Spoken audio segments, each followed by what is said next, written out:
તો આગળ સમાચારોમાં વાત કરીએ તો જામખંભાળિયા તાલુકાના સલાયા ગામે થોડા દિવસે લાખો રૂપિયાની ચીલની ઘટના બની હતી। પોલીસે બંને આરોપીની ધરપકડ કરીને ઘટના સ્થળનું રિકન્સ્ટ્રક્શન કરાયું હતું।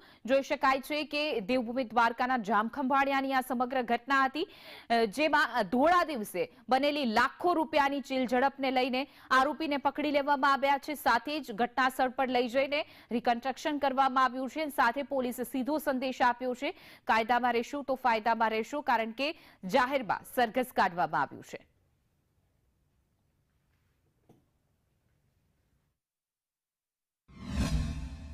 તાજેતરમાં સલાયા ખાતે રહેતા કિરીટભાઈ બદિયાની નામના વ્યક્તિ સાથે 7 લાખ રૂપિયા જેટલી ચીલ ઝડપનો બનાવ બનેલો હતો। જે સંદર્ભે સલાયા ખાતે રહેતા આરોપીઓ એજાજ રજાક સંગાર તથા જાકુબ જુનસ સુમાણિયા વિરુદ્ધ સલાયા પોસ્ટે ખાતે ચીલ ઝડપનો ગુનો નોંધવામાં આવેલો હતો। બંને આરોપીઓની પૂછપરછ દરમિયાન આરોપીઓ પાસેથી 2 મોબાઈલ ફોન કબજે કરવામાં આવેલ છે, તેમજ 1,21,000 જેટલા